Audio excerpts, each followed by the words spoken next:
Welcome back. We will continue in this session the discussion about the security considerations in the Balkans after since the Russian invasion, the start of the war in Ukraine. But this time we will have a bit more perspective from the region itself, from the Western Balkans, or the Balkans in general, with a perspective also from a good friend of the Balkans, Germany. We have four excellent speakers and very experienced former or present current policymakers. And we'll go straight to the questions in order to have more time. I asked my speakers to stick to four minutes talk for every answer to the question, so that we can have 2 rounds of questions.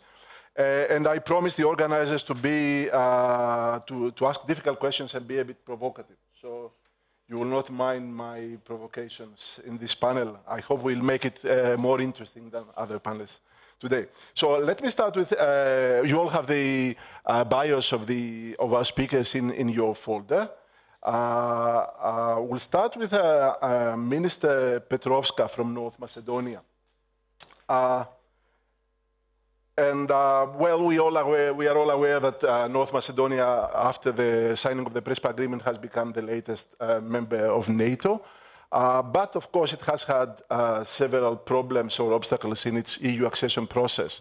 And to be provocative, as I promised, if you are a member of NATO, is it really so important that North Macedonia continues the EU accession process? I mean, if we are talking about security, then maybe NATO is enough. Or has Ukraine changed the perspective of a country like North Macedonia? Well, thank you very much. First of all, thank you for the questions, of course, and for introduction. First of all, I'm very honored to be here on this kind of forum and events, practically in the Asian city of Delphi, that are gathering top leaders, I will say, in different sectors and in efforts to spark dialogue, inspire change, and also transform conversation into action. Yes, North Macedonia is the latest country who became a member state of NATO in 2020. Before that, we have this dispute with Greece, and after signing the Prespa agreement, we actually did the formal becoming member state of NATO. It is very important, not only for North Macedonia, but it's very important also for the region. All of the integrational processes that have been started previously, before what is happening in Ukraine, and what is happening now, that they should continue, of course. I was reflecting during my ride to Delphi how to approach my intervention, and I figured out that somehow, because of many reasons, many times, we might have become repetitive in our messages and talking points. Although we repeat ourselves, I will say, in the situation that we are all facing with, as the current one in Ukraine, the voice of the reason must be heard, and our repetitions, warning, and reflections to be turned into actions. And of course, to bring to your question again, the integration of North Macedonia into the European Union is one of the actions that we are preferring to return. I remember, since I'm a pretty much newly Minister of Defense, I was appointed this year in January, when the February this year happened, actually the invasion of Ukraine and what the Russia practically did it there. I remember that the news and practically the public in my country, they asked the first question they delivered to me: are we safe? Yes, we are, because we are member state of NATO. And this is something that is a huge, I will say, a huge contribution of being a member state of NATO. We are part of not only a political, but also a military alliance that guarantee our safety and security. Of course, that this comes to another question: is the region safe enough? Are the Western Balkans, or all Western Balkans countries, safe enough, in those who are not, of course, member states of NATO? This is something that we should be referring to, and this is something that we should raise, of course. EU integration of North Macedonia at the moment is on standby because of another dispute that we have. Of course, I'm pretty much happy to say that we are having an excellent communication and cooperation with the current government in Bulgaria, and we are willing to solve this dispute. Not because we are seeing as only a political benefit to the certain political governments in the countries, but also as investment in the future. It is also, from this point of view, I will say, we see the investment in Prespa agreement.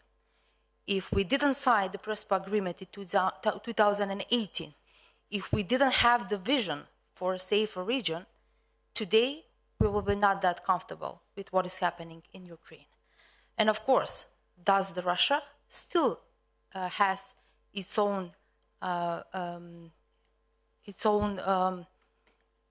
influence in our country? Yes, of course. They are trying. They are not put on side. They are having a different kind of activities, and I will name them as a hybrid threats, who are focused not only of my country, but also on the countries in the Western Balkans. So to be more precise, the integrational processes, including the NATO, but also EU integration process, is very important because it reflects also to the security of the region as well. I will, in a way of time, I will be finished here, but of course I'm here to make any comments additionally. Thank you very much. Mr. Ivanic, Minister Petrovska said that they are safe, North Macedonia is safe because it's a member of NATO, and I understand that also the perspective coming from Skopje is that the entire region will be safer if the entire region is members of NATO. Would everybody agree with that perspective in Banja Luka? Would Bosnian Serbs support membership of Bosnia and Herzegovina in NATO? As you said, you are really provocative. So, very simple question for one Serb representative coming from Bosnia. No, at this moment, I think it is very difficult to agree on that issue because of a lot of reasons. And I think that this is, first of all, too early to put that on the table.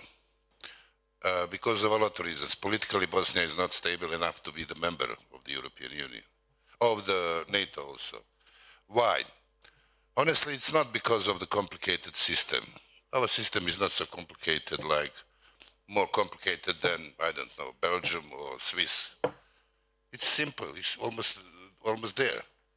But there is a big difference. These countries are more democratic and they know how to find the solution there, and we are still not.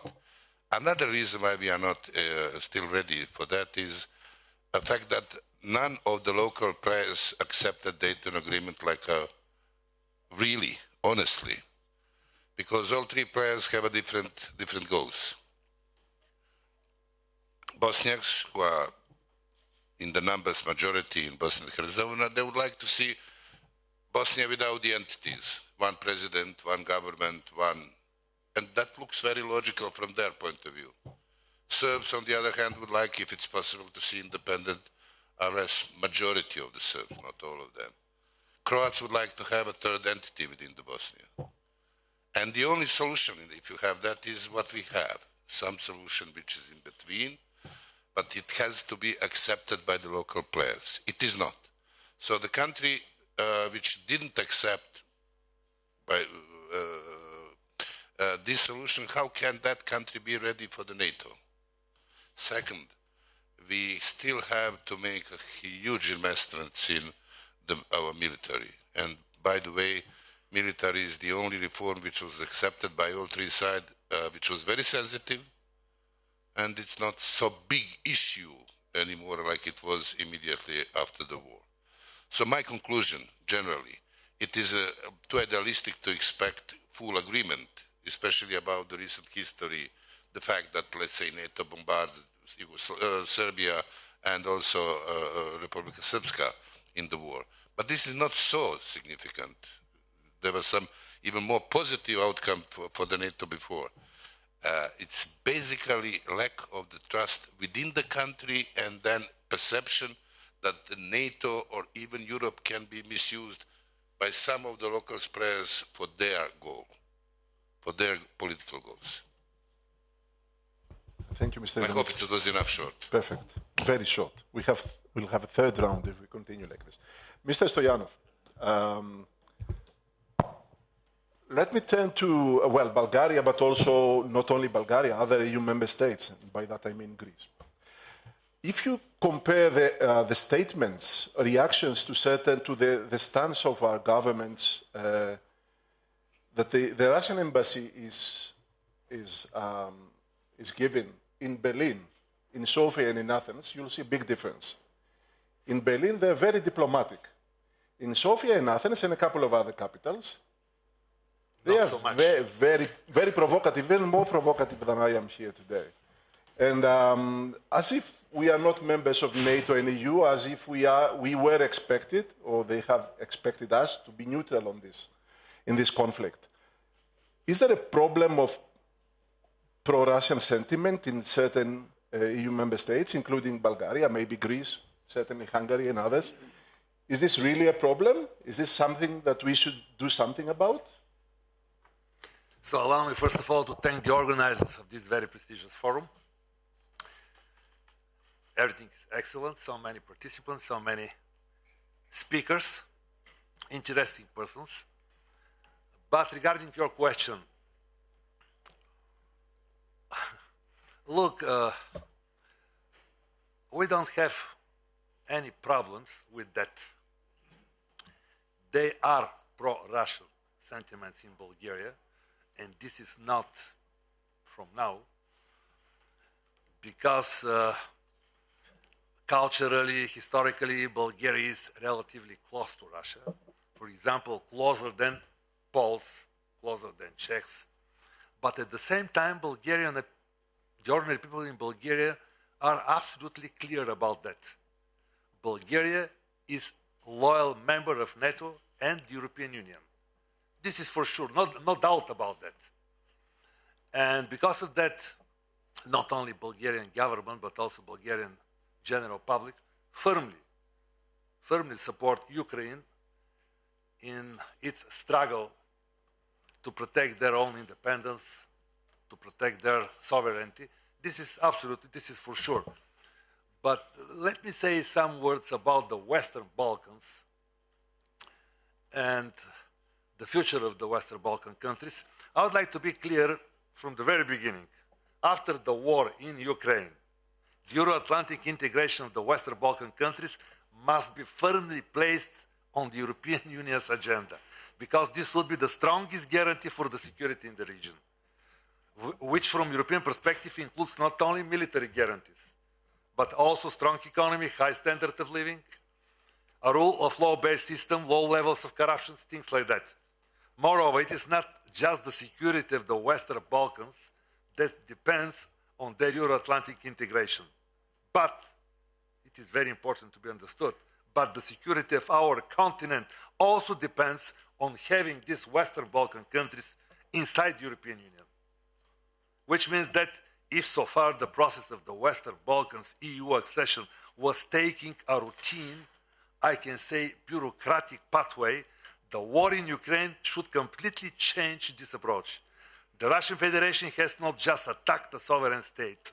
Russia and its military offensive have pushed us out of the post-Cold War tentative bureaucratic thinking and made us realize that Europe must not only be more united, as the well-known cliché goes, but Europe should be prepared for new potential challenges that seemed unthinkable until this war in Ukraine.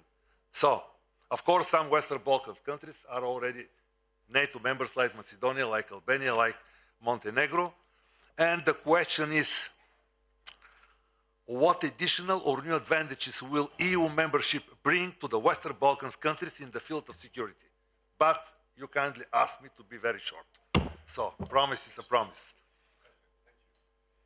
Mr. Wittmann, I'm with my fellow Balkan partners, and I'm softer on them. So on Germany, I have to be very, very tough. So we have a turn of the page, or how do they call it in Germany? Zeitenwende now, right? The new a new policy that has military defense implications, but also political implications. What should the Balkans, and especially the Western Balkans, but overall the region, expect from this kind of new policy on the part of Germany? Or rather, what would Germany do differently? Because let me be now this is the provocative part. Berlin was the leader in the EU in dealings with the Balkans for several years, engaging with the Western Balkans. They initiated the Berlin process, they led the Berlin process. In fact, several countries, including Bulgaria and Greece, were excluded from the Berlin process for several years.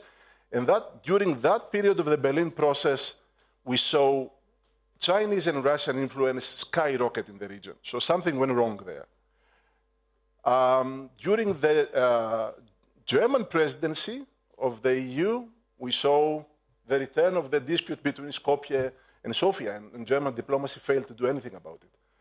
Before even the German presidency, well, Berlin allowed France to stop the momentum, or to halt the momentum that was created after the Prespa agreement, allowing France to redo the rules of the game of the EU integration process, EU enlargement process. So, in my mind, Germany maybe has the best intentions, but hasn't been very successful in its engagement in the region, and especially being the leader of the EU. So, is this new policy that we see now after Ukraine going to mean something for the Balkans, or it's only about Ukraine and Germany itself? Well, let me start by saying that you can't provoke me, because I've been very critical of German policy for quite some time. And if I had more than 4 minutes, I would start by telling you all how, as a German and international colonel and general, I witnessed all phases of the development of the Western Balkans in security terms. The breakup of Yugoslavia, Dubrovnik, the beginning of the war, Dayton, the air campaign against Serbia, about Kosovo, and so on. But since I want to be collegial to my fellow panelists, I will stick to my 4 minutes. And to the question that you asked about the German Zeitenwende, the turn of the times, what does it mean for European security in the Western Balkans? It means that Germany's political leaders have at last laid aside the illusion that with the present Russian government cooperation on the basis of the Helsinki principles is possible. They have decided in favor of weapon deliveries to improve Ukraine's defense capability, which means reneging on a number of dubious counter-arguments. They have recognized that Putin's war of subjugation is not only against Ukraine, but prospectively against wider Europe and its values, so Germany stops sitting back after unification, saturated, as it were, in terms of security policy, content to be only surrounded by friends, and realizes that this is not true for the whole of the alliance. So we have started to be aware that the solidarity Western Germany enjoyed from its allies for decades is now expected from us in favor of Eastern allies. For the German armed forces, the hollowed out Bundeswehr, that means that for defense, territorial, and in NATO, it must be revamped. The plan is 3 fully equipped divisions, stepwise until 2032. That takes time. And for that, there will be a special fund of 100 billion euro, and the government has pledged to at last fulfill NATO's 2% commitment for the annual defense budget. Now the Western Balkans. I think Germany has not been doing enough consistently over the time, and words and actions sometimes are somewhat apart. But EU accession should be looked at more political and less procedurally, and that goes for the whole European Union, and one should be more aware of the dangers looming to peace and stability. And particularly Bosnia's situation is worrying. The great Serbian dream can still throw parts of the Western Balkans into partition, war, and conflict again. For since years, Moscow encourages its allies in Belgrade and Banja Luka to incorporate the Serbian-dominated part of Bosnia, the Republika Srpska, into Serbia. And you know all that. I will save time and not go into details. In the second round, I might perhaps get the chance to explain some of the worries a little bit better, but in any event, the Western Balkan countries should have a much clearer EU membership perspective, as well as greater interest and stronger presence of the EU and its members in the region, as pledged by the new German Foreign Minister Annalena Baerbock during her recent visit to Sarajevo. And yesterday there was an information that she planned to have EUFOR Althea, the successor to NATO's SFOR, reinforced by German soldiers before the election in Bosnia. And the chairman of the presidency of Bosnia, Djaferovic, yesterday rightly said the region should not be left to third parties, and that candidate status was a strategic issue, not an administrative one. And I promised him to echo these words here on my panel. Thank you very much. We'll return to Minister Petrovska. We heard from both Mr. Stoyanov and Mr. Wittmann here a call for the enlargement process to become more geopolitical, less procedural, right? Less technical, I guess, less bureaucratic, as Mr. Stoyanov put it. And I will turn to you now. I mean, from your government, which has been around now for quite a long, I mean, it's not a new government anymore. I mean, the SDSM government.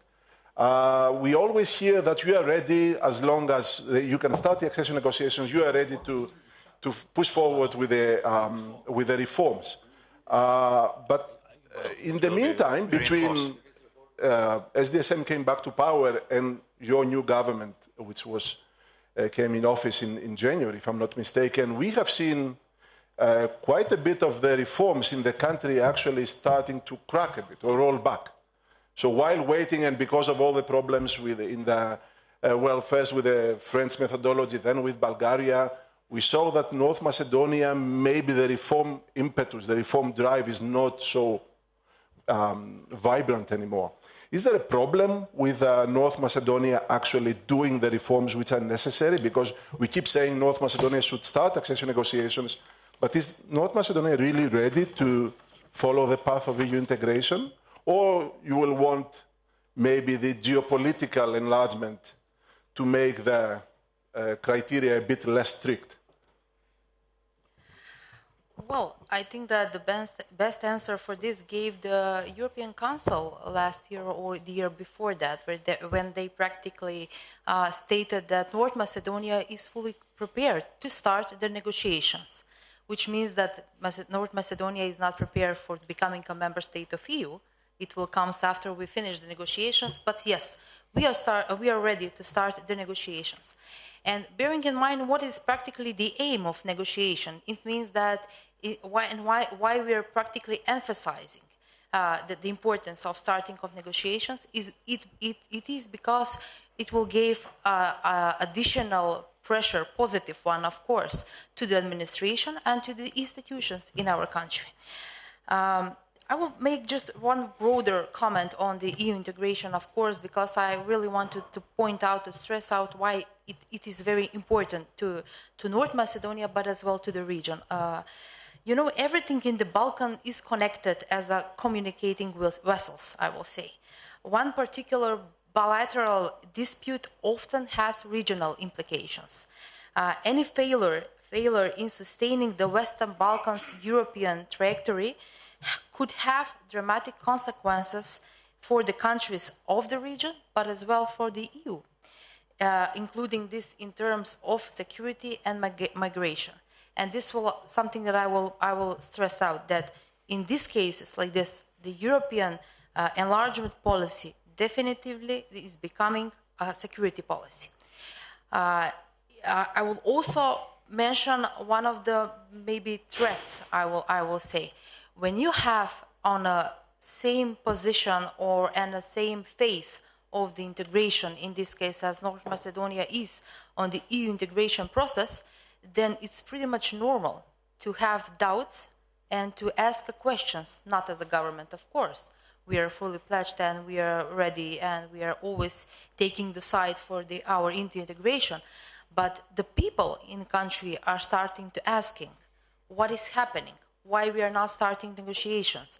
Even, as I mentioned previously, we have the full recommendations given by the European Council, by the Council of EU, and of course the European Commission, who are monitoring and who are seeing the progress of the reforms that we are conducting in our country. I will just make one comparison to see where North Macedonia is now today in 2022. In 2015, I was member of the staff in the National Parliament of North Macedonia. And I remember what we were facing that. It's, I will say, the new history of my country. We were facing with a huge scandal, which was happened in the Ministry of Interior, in the intelligence sector. And that scandal practically causes a reason for all the people in the country to doubt about what our institutions are doing in our country. But this also causes, I will say, a security issue in our country. The events that were happening in April 2017, when we wanted to form the new government at that time, practically show why the moving forward of the processes is very important to our country. This was something that was happening in 2015, 16, and 2017. Today, several years afterwards, North Macedonia is a member state of NATO. And being a member state of NATO is not only a question of political will, it's also about conducting huge reforms, especially in the intelligence sector. And this is, I'm noticing because I want to make a comparison between the integrational process that we have finished, but as also to the integrational process of my country into the European Union, which means that after we start the negotiations, in this way we will have the much more positive pressure to the institutions and to the administration in whole, of course, to the civil society as well, because there is no integrational process, whether we are speaking about NATO or EU integration process, if it's not inclusive, to include all the actors in the country. This is something that we are ready for. So that's why, yes, if we have started the negotiation and as soon as possible, the better, then the institution will speed up the progress that they are making on the reforms. Mr. Ivanic, Mr. Stoyanov mentioned, of course, Bulgaria's historical, cultural, religious close relations with Russia. And I think maybe Bulgaria, probably by many, would be considered the country that has historically been the closer to Russia compared to the rest of the region, even more than the case of Serbia. But still, Mr. Stoyanov said we are loyal member of NATO and EU. And the question is, now I'm not going to ask you about Serbia, but I will ask you about Bosnia and Herzegovina. Is your country, and especially Republika Srpska political elites, ready to make the same commitment? Not for NATO, because I know this is complicated, but for EU. And fully align with the EU, which is, of course, a Western institution. And to make it more specific, you know, in order to join the EU, you first need to align with its foreign policy. For example, on sanctions against Russia. What's the position of Bosnia and Herzegovina on this? Still not defined, very honestly, because of the different views. But first comment about the EU. Formerly, there were always stories that the EU has an open door policy regarding the Western Balkan countries. I personally witnessed when the key in 2005, 2006, key leaders of Europe said, after Croatia, no more enlargement for decades. I witnessed that. So then the question is, how can you trust if that is the message? It was an informal dinner, and it was fully agreement among the leaders at that time that because of this enlargement fatigue. So, and then to be the local politician, what could be your strategy in that case?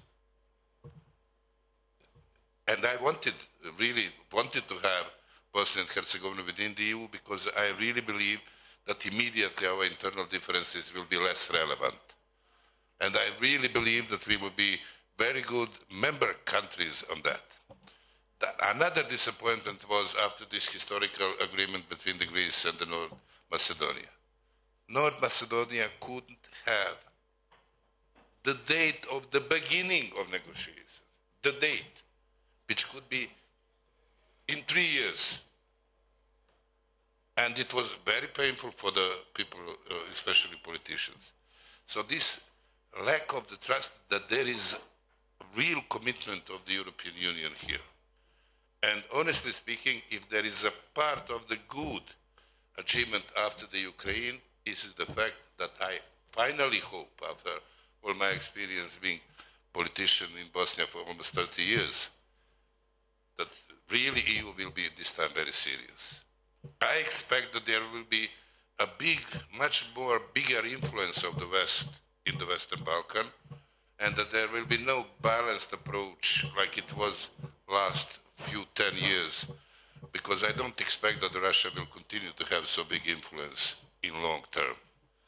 For us in Bosnia, it was good that we had at some point together Russia, US, and the EU in Dayton. And this is the only explanation why Bosnia was, at the end of the day, a relatively successful case of the international intervention. I think that this was not the case in Syria, in Iraq, in all the other areas of the crisis around the world. So I'm not very happy that we have what we have these days. I don't want to be the place where the big players are playing their games.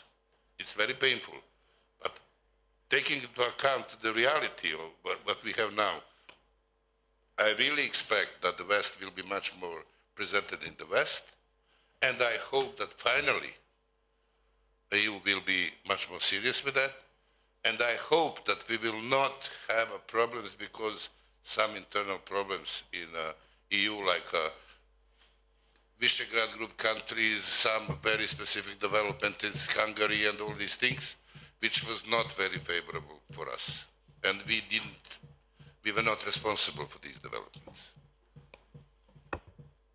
How about the sanctions? At this stage, I think it's not realistic to expect that. But honestly, if we were the candidate country, then we have to do it.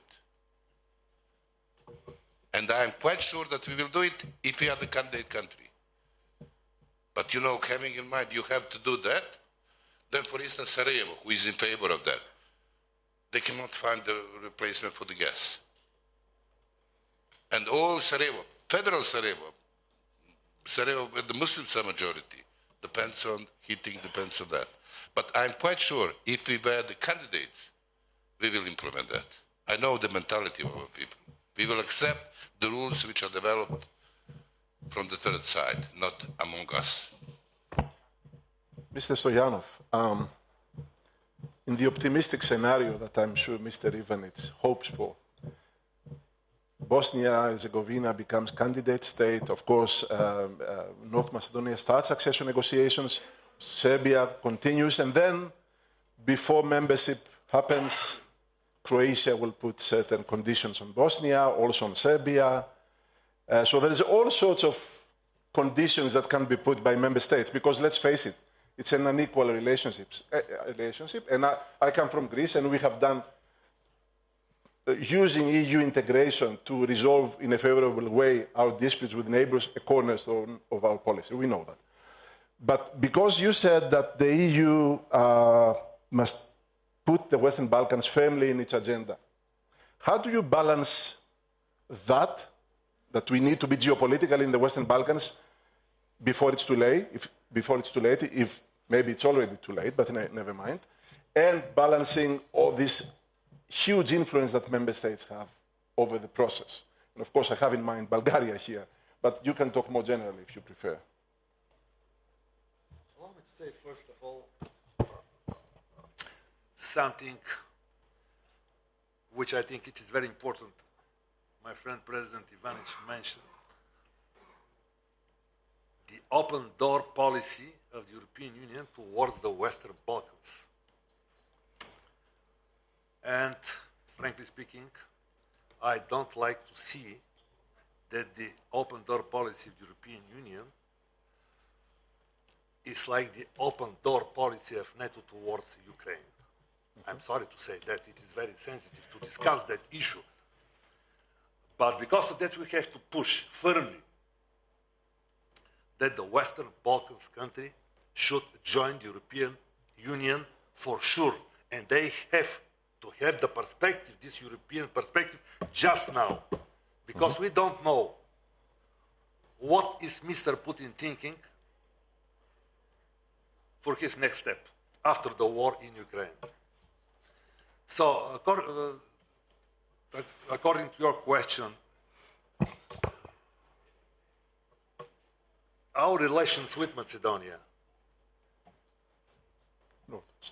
I'm sorry. I'm sorry, and this is in Greece. Oh my God.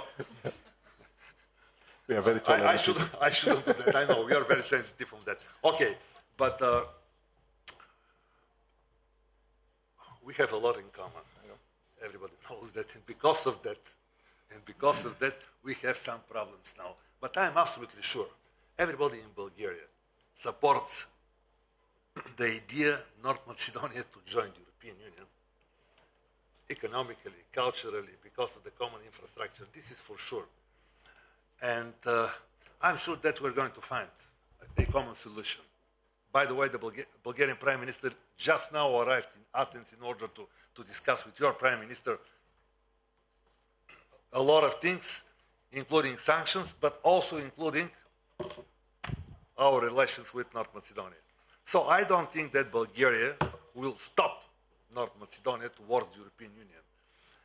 And the people in North Macedonia also should know that Bulgaria is not the main obstacle, but all the countries of the Western Balkan should know that they have to meet some criteria, which is a very long and, believe me, a very painful process.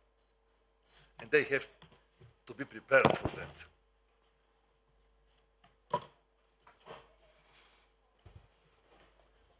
Mr. Wittmann, should the EU, in its dealings with the Western Balkans, especially when it comes to the enlargement, should be more geopolitical and less oversensitive about the technical criteria? Well, that's what I said before. It's less procedural and more political and even geopolitical. And connecting to what my predecessor just said, what is Putin's next step? We should be aware of the threats that are looming there. And I indicated that I would very much like to say a few additional words there. I talked about the Greater Serbia ambitions, and we must be aware that Dodik and Vucic have been coordinating activities for years with Lavrov and Putin himself towards the historic mission to create Greater Serbia. For Moscow, there appears to be the chance to create maximal discord, right, in the EU, into the EU's not backyard, but even its inner court, as it were. And some weeks ago, the Russian ambassador in Sarajevo, Kalabukov, warned that in the case of a Bosnian NATO membership, Moscow would react as it had shown in Ukraine. There were no shockwaves in the West, which is gradually using ground there, and the legislative foundation for succession of the Republika Srpska is laid. Own army, intelligence service, tax system, judiciary until the 15th of June. And I wonder what the High Representative Christian Schmidt is doing. Also, the military parade for the 30th anniversary of Srpska was a provocation. Then to continue, in Nice, South Serbia, there's a Russian-Serbian military training center with Russian personnel. Imagine it would be moved to Britko, Banja Luka, or Sornik. Remember Crimea 2014? Russia could, in a surprise raid, create another Transnistria in the middle of Europe. And with Russia less successful in Ukraine than envisaged with its plan of a subjugation blitzkrieg, Dodik might want to accelerate his project, for instance, by advancing the Declaration of Independence planned for the 15th of June. I would have thought yesterday, the 30th anniversary of the beginning of the war in Bosnia could have been an appropriate date, but there may be others. He would then ask Russia for diplomatic recognition and military assistance for his republic, and Putin would send Russian peace troops like in other so-called frozen conflicts, which are not frozen after all, but simmering. So I think we must be aware in geopolitical terms how volatile the situation is, and indeed not look at candidate status and all these steps in the membership, in the accession process, in procedural ways, in bureaucratic ways, in institutional perspective, but in political ways. And I think one can interpret the candidate status in different ways, but it is an important signal. I will give the floor to Mr. Ivanic. Can Germany, and very, very quickly, if you can respond, can Germany do more to lobby in Paris, or with the Dutch, or with the Danes? Because it seems to me there is a number of significant EU member states that are not really happy with enlargement. Yes. I mean, they may talk the talk, but they don't walk the walk, as we say. They don't really want enlargement. Yes. They would prefer to change their methodology every 2 years. Maybe. Yeah, we don't only want to walk the talk, but to walk the walk. As but you does say, Germany? Yes, and I think discussions to which I am not privy, of course, are going on. I think Germany should act here and debate that more forcefully. And I think it's a good signal that Annalena Baerbock went to Bosnia on the 9th of March and made the announcement that we would have a greater presence. And I think it's almost sensational that she said that the EUFOR Antea, in which Germany has not been engaged since 2010, I think, which is now led by Austria, I believe that we would reinforce that with Bundeswehr soldiers. Again, I'm quite curious whether that will create a debate within the government, whether that was coordinated or her own idea, but I think it's a quite forceful sign if that comes to pass. Is the danger that Mr. Wittmann described in Bosnia real? A little bit too simplified, if I may say, in a relatively soft way. Why? First, a part of the Dayton Agreement is the role of the NATO. NATO is a garant of the military implementation of the agreement. Who else can come with the forces? How they can come to Bosnia? So I don't think that this is so dangerous and so simple like it is. We have these days Altea troops, EUFOR, which increased from few hundreds to 1,000 now. And there is a plan, and I was informed by the journalists from Brussels, that in the case of the need, because in Bosnia you always have a crazy people, if there will be any incident, they are able now immediately to send 9,000. And there is no need for any approval. It's in the Dayton Peace Agreement. So I don't worry about that, and I wouldn't create this perception. Political influence, yes, there is a political influence, for sure. But as I said, I expect that this political influence after the Ukraine crisis will slowly decrease, and that the influence of the Western countries will increase. And additionally, if there is enough clear European perspective, I think that there is no danger. If we are missing anything of that, yes, there is a possibility to have very dangerous situation. But who can make it? That's the responsibility then really of the NATO countries who have a mission to implement Dayton Agreement, especially on the military field. Ms. Petrovska, Minister Petrovska, I recently saw the opinion poll results from North Macedonia. The attractiveness of the EU in the country is at the lowest point ever.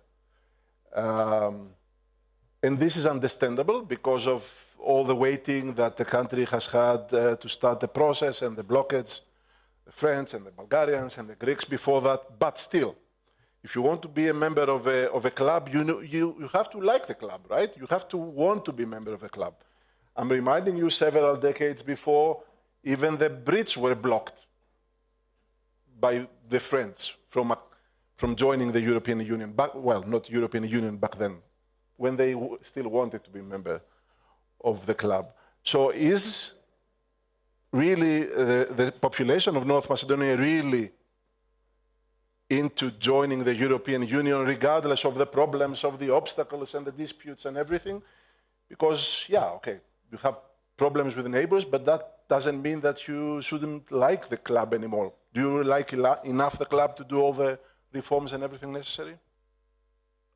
Well, while we conducted reforms, all the reforms so far, and the acting reforms that are ongoing, we do have a full support of conducting those reforms. And the reason why we have changes in the pool, in the public opinion, is because now we have obstacles on the path towards EU integration, full integration, which are not written practically in the EU criteria. So I will say that this is one of the reasons why you are seeing different numbers and figures in the public pool.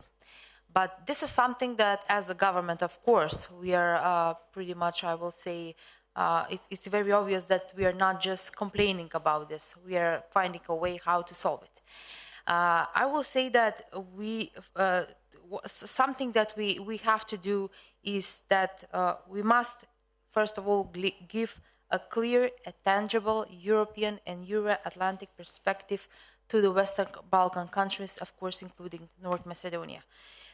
This will promote a further shaping and strengthening of the democracies of the countries into prosperous and reliable partners in combating our joint security challenges and threats.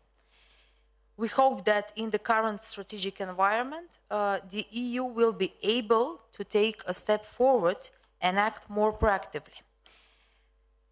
I do think that we should be devoted to more engagement and encouraging these countries to continue their reforms, despite the obstacles that we are facing, with tangible and achievable goals, which will benefit both the Western Balkan countries, but as well the European Union and the Euro-Atlantic area in a whole.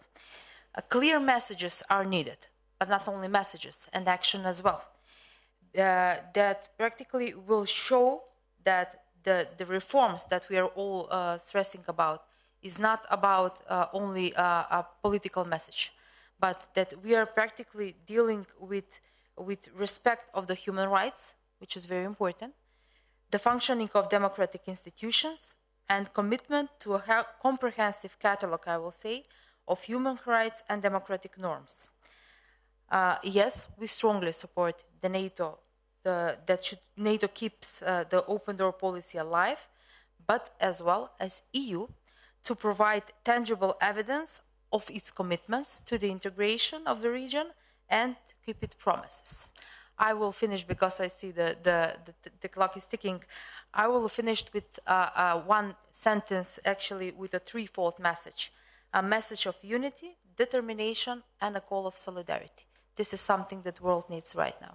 In 1 minute, the countries like Bulgaria, like Greece, and a few others that really have a strategic national interest for the entire Balkans to join the European Union, is there anything that they can do together to counter the bloc that is supposedly in favor of enlargement, but in fact, not so much? We can do a lot of things.